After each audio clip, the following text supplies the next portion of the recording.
E aí pessoal, tudo bem com vocês? Como é que vocês estão? Vamos aqui para mais uma aula da IBD e hoje o tema é interessante e eu queria deixar para você uma dica, né, para a gente poder começar legal esse tema.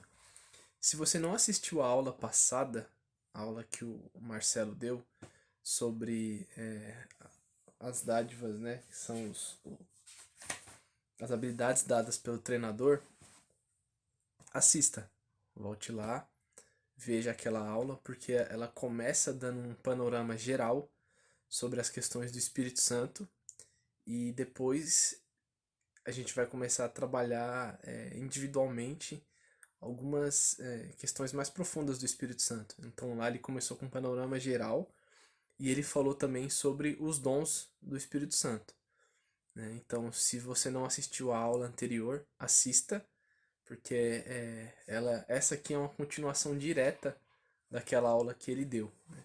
Então lá tem muito exemplo da hora que ele deu, muita coisa interessante que ele passou. Então se você perdeu aquela aula, volte lá, vai estar no nosso canal aí no YouTube. Assista ela, depois vem para essa, porque é a sequência direta. Então lá a gente falou sobre, lá o Marcelo falou sobre o panorama geral e sobre os dons do Espírito. E hoje eu vou estar falando um pouquinho sobre o fruto do Espírito, né? A gente vai falar ali as 9 partes dele.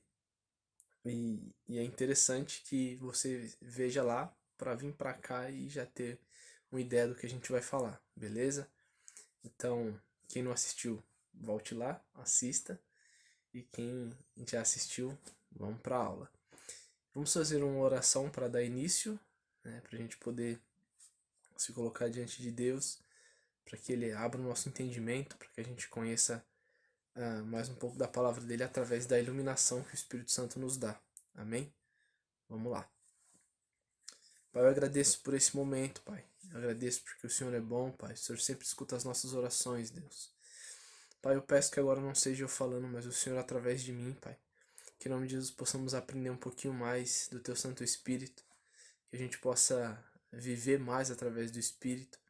Comunicar mais aquilo que o Senhor fala ao nosso coração. E alcançar outras vidas, Deus.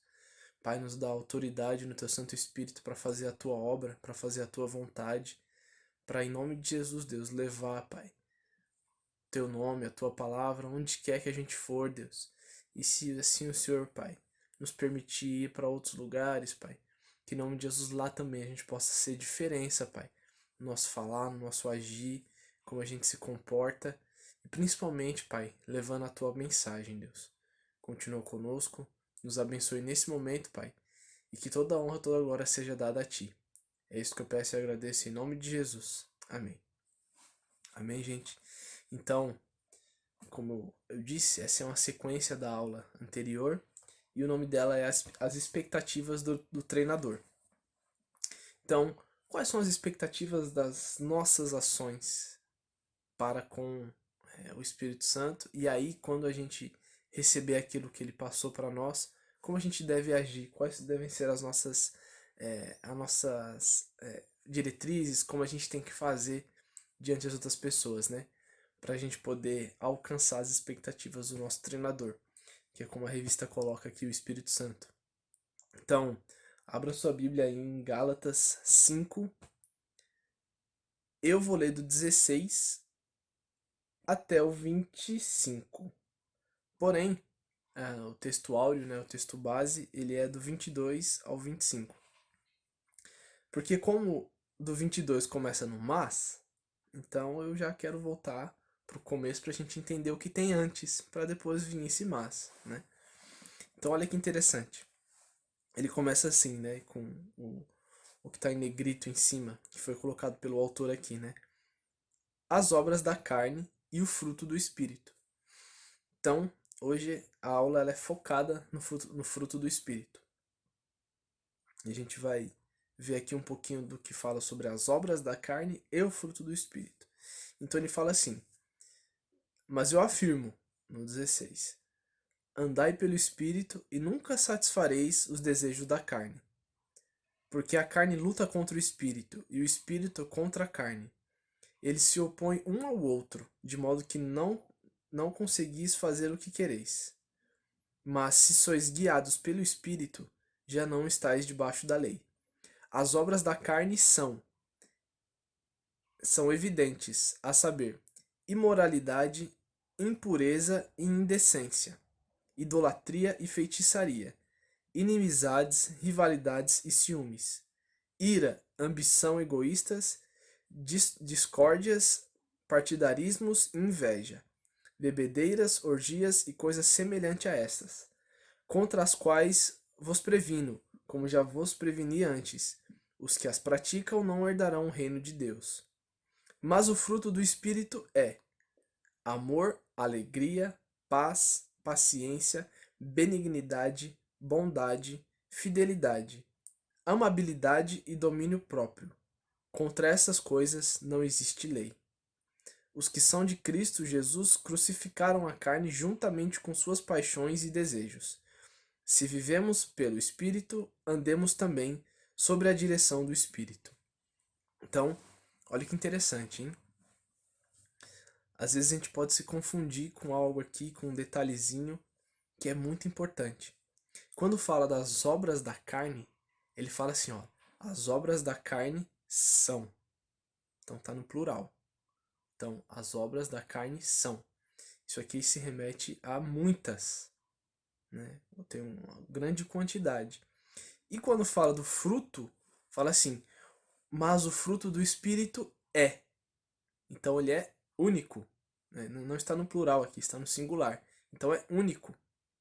Então, para a gente ter uma ideia principal aqui, aquilo que vem da carne pode ter várias raízes, pode ter várias diretrizes, pode levar a gente para vários lados e para vários caminhos que são contra a vontade de Deus. Porém, o fruto do Espírito é apenas um.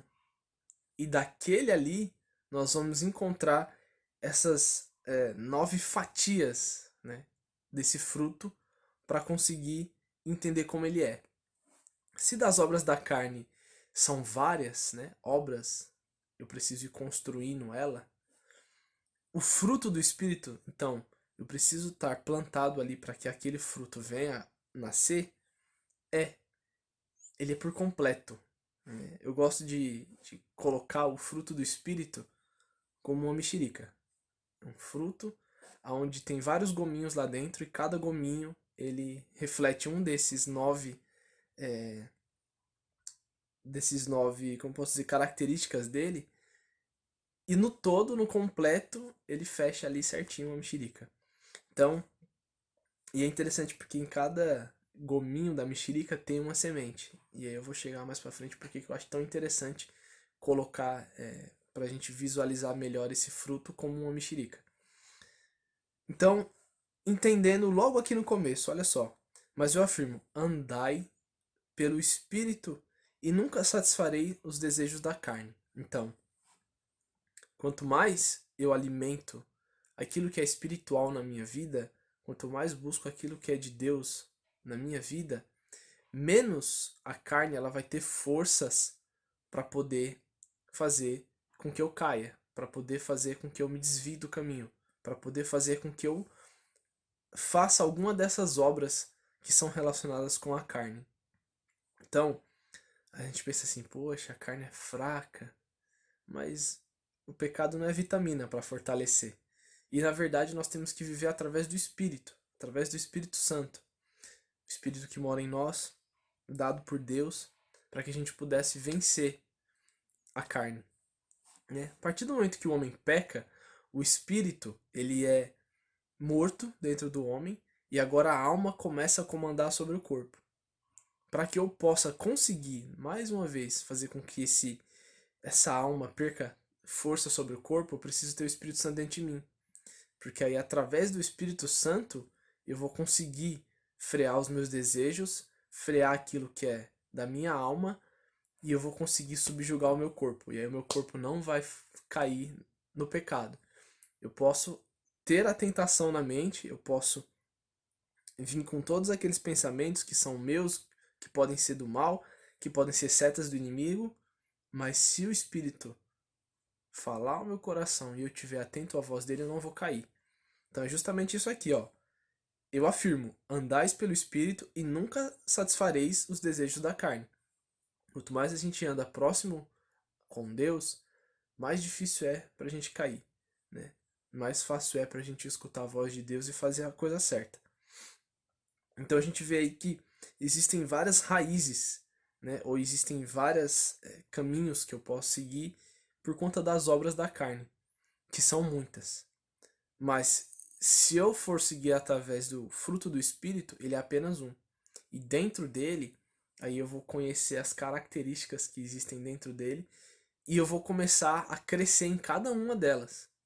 Se o fruto é único, então, dentro desse fruto único, eu vou conseguir conhecer cada uma dessas partes dele, refletir elas na minha vida e começar a falar assim, poxa, qual parte do fruto está faltando? Qual parte do fruto está fraca? Qual parte do fruto eu tenho mais facilidade? Né? E através disso, começar a completar esse fruto em mim para que eu possa viver da melhor forma possível. Viver de uma forma totalmente diante do Senhor, colocado diante dele. Né?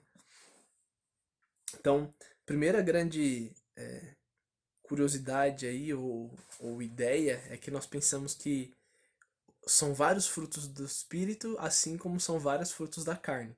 Na verdade, não. É apenas um fruto do Espírito, porque o Espírito Santo é único.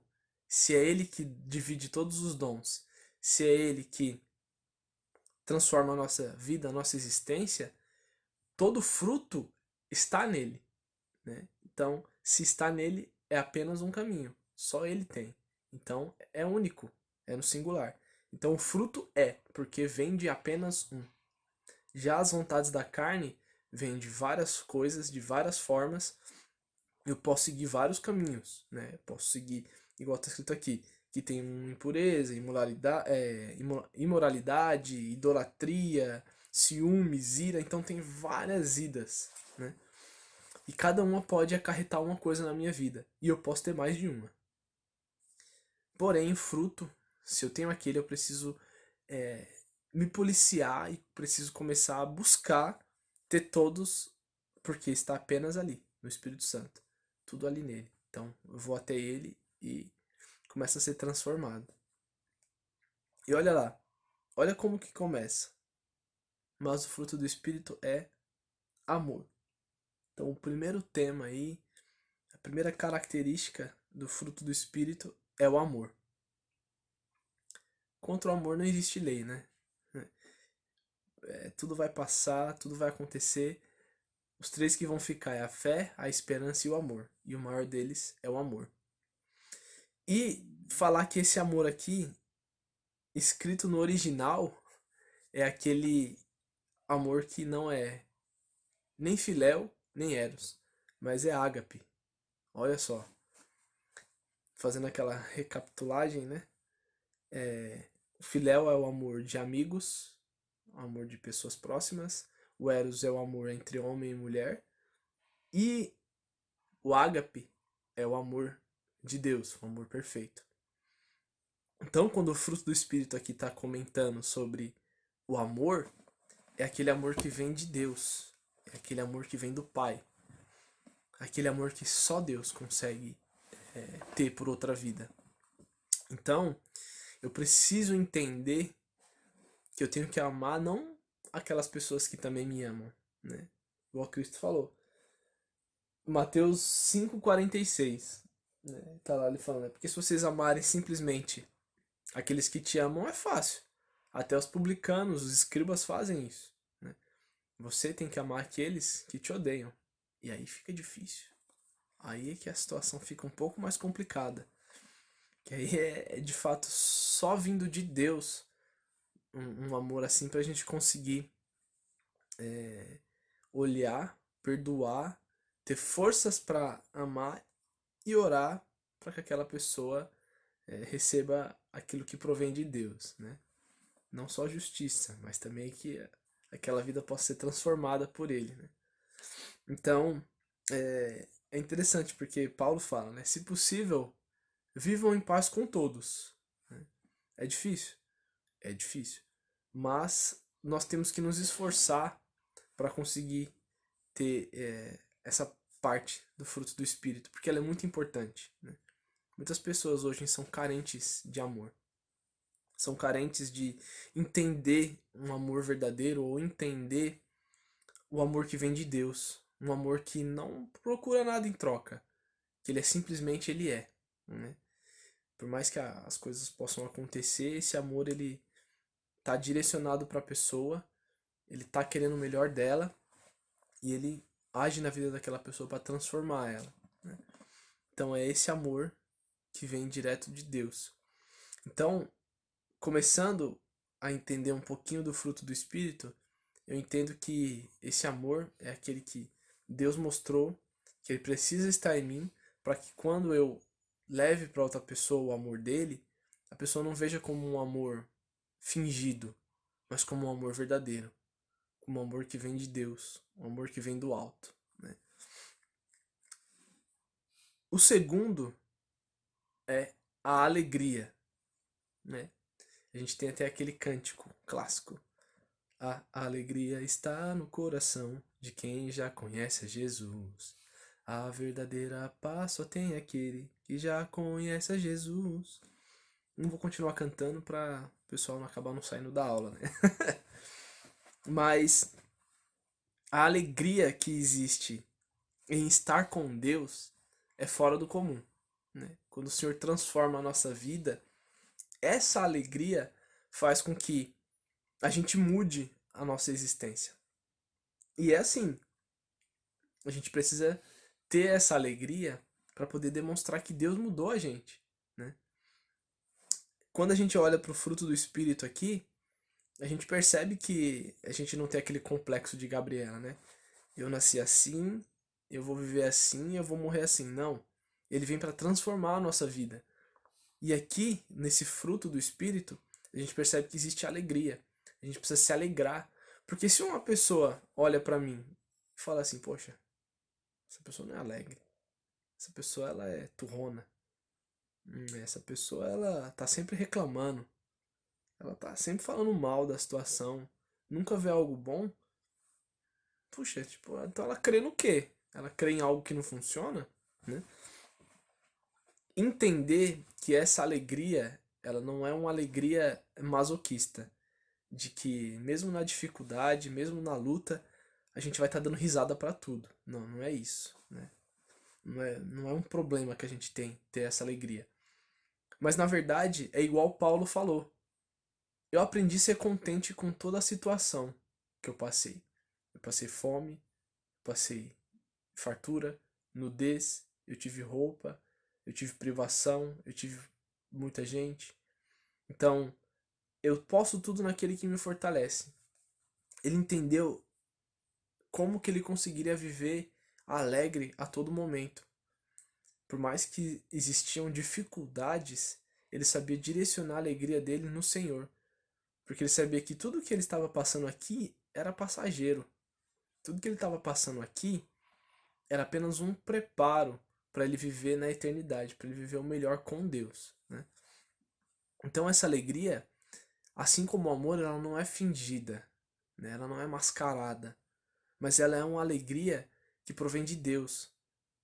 E que mesmo que a gente não esteja alegre naquele momento, esteja passando dificuldade, a gente direciona sempre as nossas esperanças para Deus.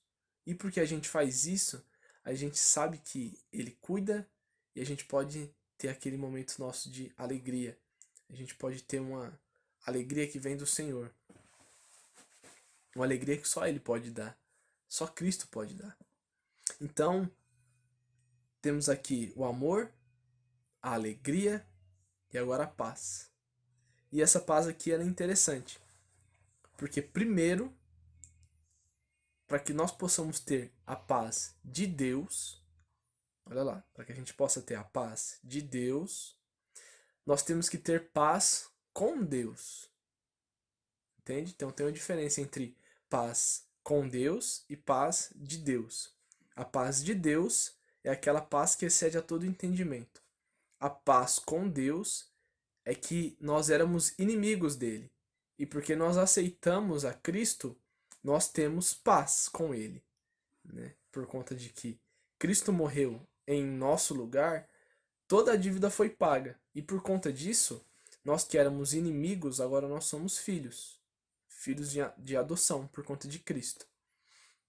Então, para eu poder chegar nessa paz aqui, que é a paz de Deus, aquela paz que excede a todo entendimento, que nos faz ter a convicção de que mesmo numa situação difícil, mesmo que em momentos a gente, nossa, não esteja o que está acontecendo, não esteja entendendo o que está acontecendo, nós descansamos no Senhor. Primeiro, eu tenho que entender que eu tenho paz com Deus. Se eu não entender que eu tenho paz com Deus, se eu viver apenas um evangelho do medo, que eu olho para Deus e falo, não, eu preciso fazer as coisas porque senão eu vou para o inferno. Eu preciso fazer as coisas porque senão eu vou ser punido. Eu preciso fazer as coisas senão Deus vai me castigar. Eu nunca vou entender que eu tenho paz com Ele por conta de Cristo. E se eu não compreendo que eu tenho paz com Deus, como eu posso aceitar coisas que vêm dele? Ou até mesmo a paz que vem dele, que excede a todo entendimento. Eu nunca vou ter paz porque eu sempre vou achar que ele está tentando me punir. Eu sempre vou achar que ele está tentando fazer algo para que eu caia e ele fala, olha, tá, caiu, pronto, agora sim. Eu posso ir lá agora e aplicar a minha justiça. Não, não funciona assim. É justamente o contrário, né? Existe sim um momento certo onde Deus, ele é um justo juiz e ele vai julgar todos.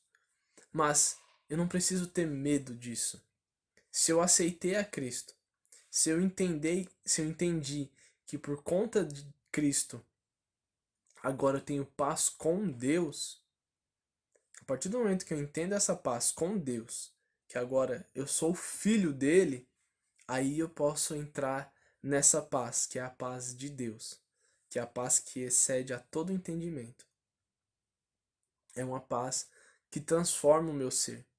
É uma paz que faz com que eu não preciso ter mais guerra com outras pessoas, que eu não preciso mais entrar em brigas que não tem necessidade. É uma paz que, mesmo que eu esteja em dificuldades, eu sei que Deus ele é poderoso, eu sei que ele vai me guardar, eu sei que ele é eterno e por conta disso a minha vida ela vai mudar. Então nós temos aqui, ó, amor, alegria, paz e paciência.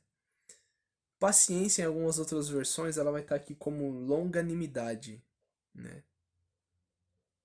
Ter a paciência que vem do Espírito Santo é uma grande dádiva para que a gente possa enfrentar tanto o nosso dia a dia quanto muitas outras situações que a gente passa inesperadas, né? É não ter o pavio curto. É nesse momento que Deus ele trabalha, né, nas pessoas que são mais pavio curto, para que elas possam ter mais paciência, né? Tudo que o Senhor faz, ele faz para nos equilibrar. É muito interessante isso.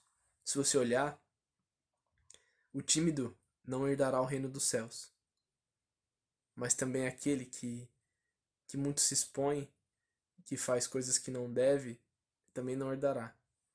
Então o Senhor ele quer um equilíbrio na nossa vida. Nós temos que alcançar esse equilíbrio. Então o Senhor, é engraçado que a palavra ela vai trazendo esse equilíbrio em você. E você vai percebendo isso. Conforme você vai conhecendo mais do Espírito, vai vivendo mais a vontade dele, você vai sendo equilibrado. E a paz é algo necessário, né? Porque sem a paz a gente pode, sem a nossa paciência, no caso, sem a paciência a gente não, a gente pode, igual o pessoal fala, acabar emprestando a boca pro diabo. A gente fica nervoso, a gente sai ali, a gente desce da cruz, já fala um monte de coisa que não deve, já age da forma que não deve e já perde toda a o caminho que a gente trilhou ali. E a gente aí tem que começar de novo, pedir perdão, Começar devagarinho, voltando, para que a gente possa mais uma vez buscar estar próximo de Deus e buscar as virtudes aqui do fruto do Espírito. Então a paciência é algo que a gente tem que trabalhar sempre, sempre. Porque senão a gente pode acabar perdendo a bênção, igual o pessoal fala. Por falar algo, por pavio estourar e a gente explodir. O próximo que fala aqui é sobre a benignidade, né? Então a benignidade ela está relacionada ao nosso caráter, né? Então a revista fala aqui, ó, ser bom não é apenas ter boas atitudes, mas é um caráter irrepreensível. É ser alguém que de coração tem disposição em pensar no que é bom. Então, olha o que está escrito lá em Filipenses 4:8. Finalmente, irmãos, tudo que é verdadeiro, tudo que é respeitável, tudo que é justo, tudo que é puro, tudo que é amável, tudo que é de boa fama, se alguma virtude há e se algum louvor existe, seja isso que ocupe o pensamento de vocês. Ser benigno é pensar naquilo que é bom, antes mesmo de praticar o bem. Então, ter uma benignidade é você ter um caráter voltado, sim, para boas atitudes. Antes de você agir, é já você conseguir policiar a sua mente para conseguir fazer o que é certo. E como a gente tem que policiar a nossa mente, né? Como nós temos que fazer isso? Tendo a mente de Cristo. E como eu posso ter a mente de Cristo? Então, eu tenho que levar o meu pensamento cativo à vontade de Deus. Tenho que sempre estar olhando para o meu pensamento e falando assim, Deus, o que eu tenho que fazer nessa situação? Cristo, me ensina a fazer a tua vontade. Aquela pergunta famosa, né? Em seus passos, o que faria Jesus? Então, sempre pensar, o que Cristo faria aqui? Com isso, a gente vai tomando uma rotina de sempre colocar Cristo em primeiro lugar, sempre tentar entender qual é a vontade de Deus. E por conta disso, a gente vai moldando quem nós somos, até o momento que seja natural. E aí, quando for natural, sempre orar, sempre pedir ao Senhor, você vai perceber que você não entra no piloto automático, mas que você faz aquilo com naturalidade, né? Não que virou uma rotina, não que você deixou cair nessa rotina, mas que você tem a consciência de que Cristo precisa ser o primeiro em tudo. E aí você começa a sempre orar, sempre se colocar diante dele, sempre, puxa, bom, isso aqui eu preciso fazer sem pensar em ter nada em troca, né? Isso aqui eu preciso fazer e eu preciso me policiar para não me vangloriar. Então isso está relacionado à benignidade. É eu ter um caráter, uma ideia de que aquilo que eu vou fazer, eu não estou fazendo para mim, eu estou fazendo para o Senhor, eu estou fazendo para Deus. E aí por conta disso, o Senhor ele transforma aquilo que eu sou. E aí eu começo a fazer isso naturalmente. E aí naturalmente eu começo a render glórias a Deus, dar graças a Ele, começo a fazer a vontade dele, e isso vai se tornando algo natural na nossa vida. Não cai no que é automático, mas começa a se transformar em algo que a gente tem ali a praticidade de fazer, a vontade de fazer, de estar sempre assim. É muito bom, muito interessante. Próximo é a bondade. A bondade ela está muito ligada com a benignidade. Porque se a benignidade ela é o caráter, então a bondade ela é o complemento. É quando você consegue trazer aquilo que está dentro da sua mente, do seu coração que está enraizado, e trazer para os seus atos, demonstrar para outras vidas, né? E sempre demonstrando de uma forma que não seja egoísta, de uma forma que é voltado para si mesmo, né? É a pessoa que ela tá aqui dando a esmola, mas tá tirando uma selfie aqui. Olha só como eu tô abençoando uma pessoa aqui. Tira a fotinha aqui e dá. Não, olha só, eu vim fazer uma visita aqui no asilo, mas olha, eu tô vindo aqui sozinho. Olha como eu faço a vontade de Deus e tira uma foto. Não funciona assim. essa bondade ela é fingida. Se eu não tenho essa benignidade na minha mente de fazer algo que não reflete para mim, mas para a glória, reflete para Deus, eu posso deturpar essa minha bondade. E aí, ela não vai ser uma bondade verdadeira. Vai ser algo que eu vou fazer para que outras pessoas olhem para mim e falem: olha, aquele cara ali tem uma atitude boa, cara, tem uma atitude de uma pessoa que é santa, que é correta. Sim, ele pode ter até uma atitude, mas no seu coração ele está fazendo da forma errada.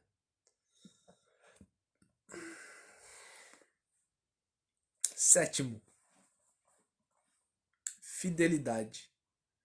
Na minha versão aqui, tá como fidelidade mesmo. É o próximo que é diferente.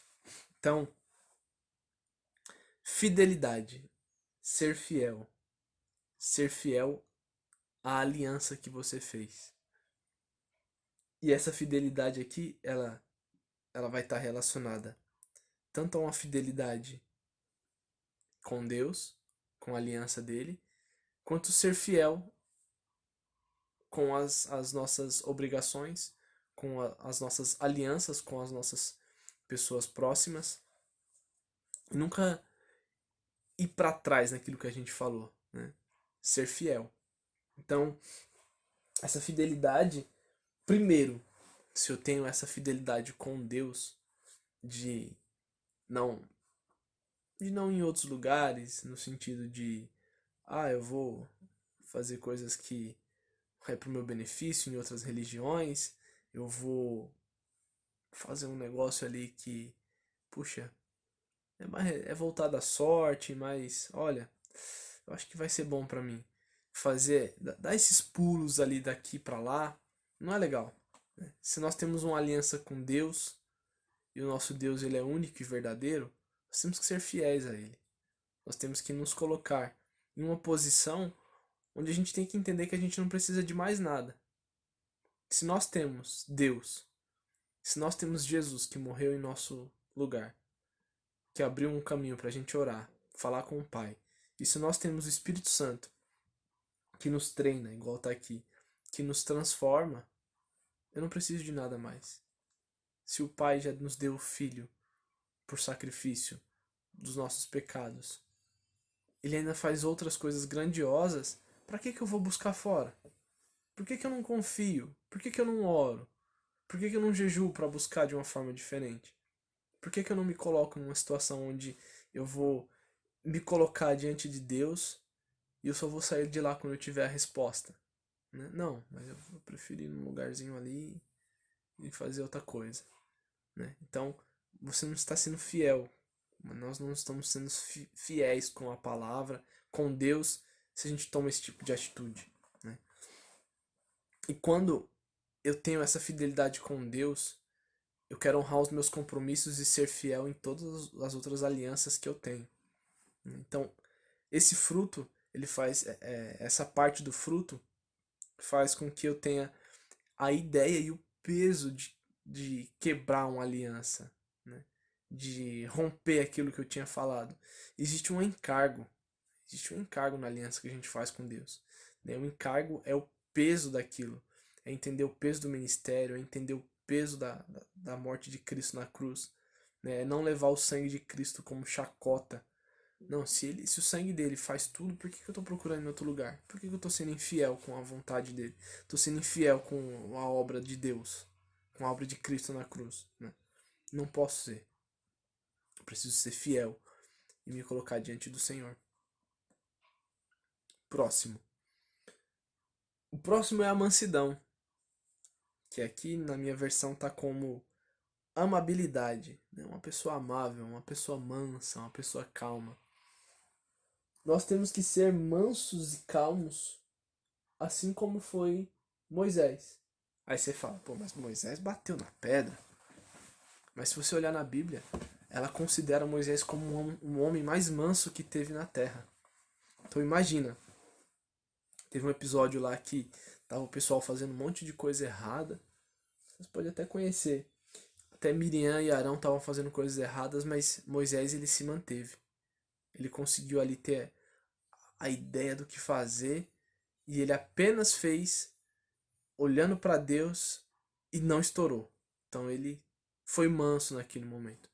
Então quando eu me deparo com uma situação onde eu preciso ter calma, a situação pode estar assim num grau que tá todo mundo explodindo, mas eu preciso manter a calma, deixar a poeira baixar, orar e falar: não, bom,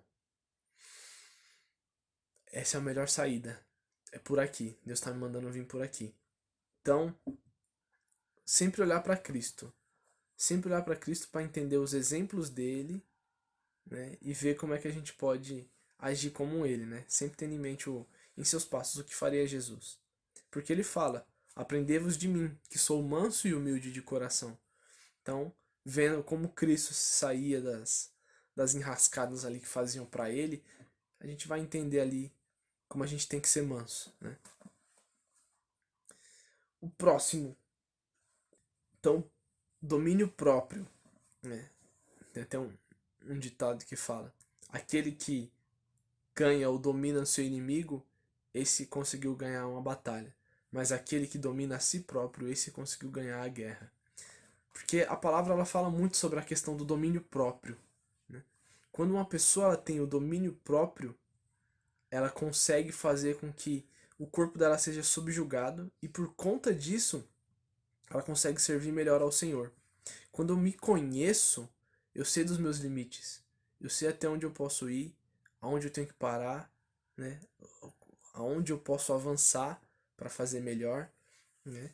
E por conta disso, tendo domínio próprio, eu vou conseguir barrar tudo aquilo que pode ser pecaminoso e focar diante do Senhor e fazer a vontade dele, né? Paulo não. Tiago fala muito sobre isso quando ele fala sobre a língua. Ele fala: olha a língua, né? Ele é um pequeno membro, mas pode ser um fogo que consome sem parar. Se você domina a sua língua, você domina todo o seu corpo.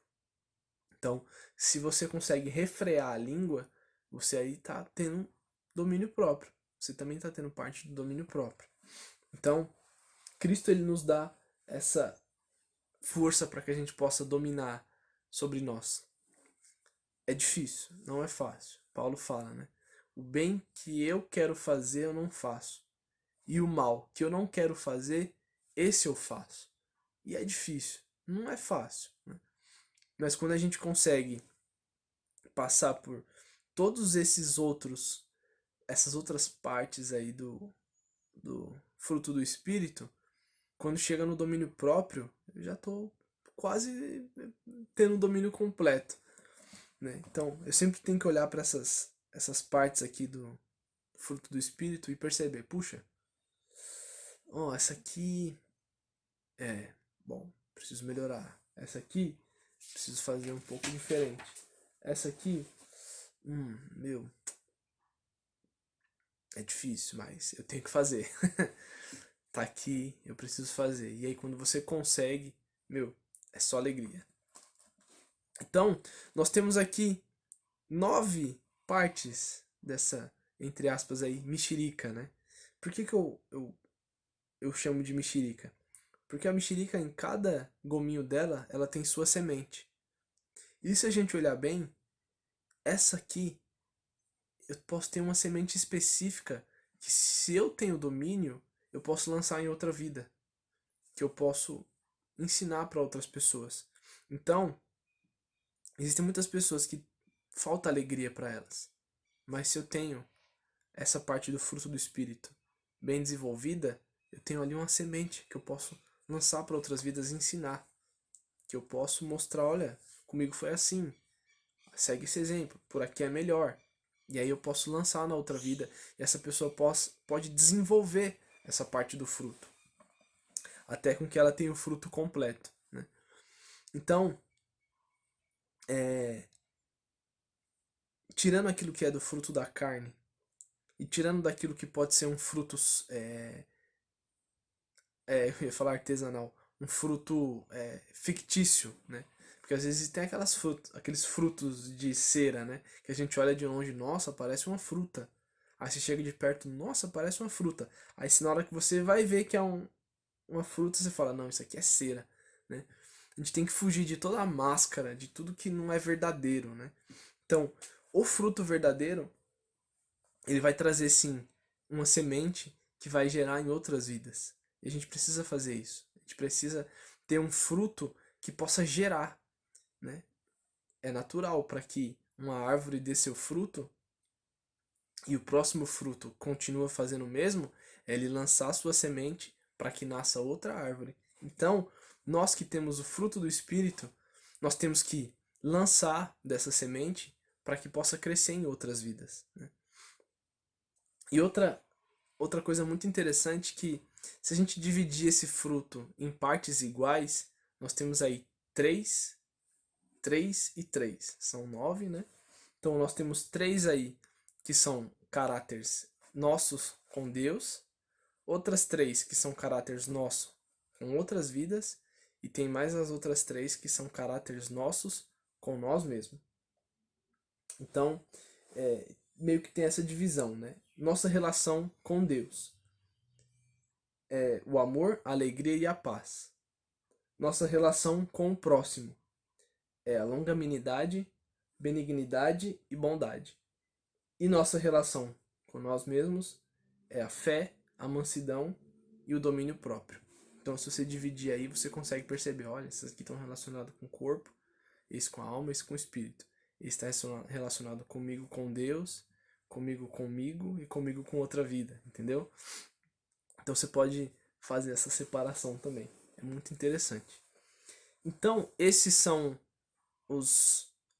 as 9 características que existem dentro do fruto do Espírito. E é interessante que nós tenhamos todas, porque vem do mesmo Espírito. Esse fruto ele é único e vem do Espírito Santo. Então, se nós nos colocarmos diante dele, orarmos, buscarmos, nós podemos encontrar esse fruto por completo.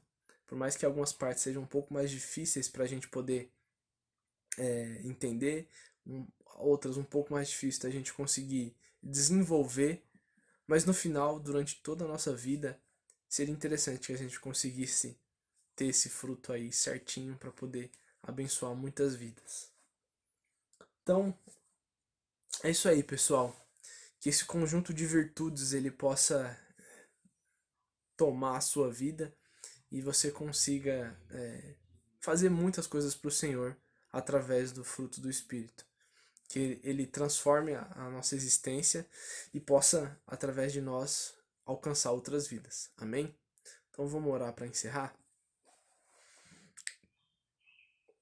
Pai, eu agradeço, Santo Deus, por mais esse dia, Pai, por mais esse momento, Pai. Que em nome de Jesus, Deus, que possamos, Pai, compreender tudo aquilo que está na Tua palavra, Pai. Tudo aquilo que muda a nossa existência, molda quem nós somos, Pai. E transforma, Pai, a nossa vida para viver melhor contigo, Deus. Para viver fazendo a Tua vontade, Pai. Em nome de Jesus, Deus. Continua conosco, Pai. Fala conosco durante toda a semana, Pai. Que possamos ter em mente, Pai, que a nossa mente tem que ser voltada ao Senhor, Pai. Nossa mente tem que ser cativa a Cristo, Pai. Fazendo a Tua vontade, vivendo a Tua vontade sempre, Deus. Continue nos abençoando, Pai, nos dando força para seguir em frente, Pai. E que em nome de Jesus, Pai, que logo possamos estar juntos para poder louvar e engrandecer o Teu santo nome, Pai. Da forma que a gente quer, da forma que a gente gosta, Pai.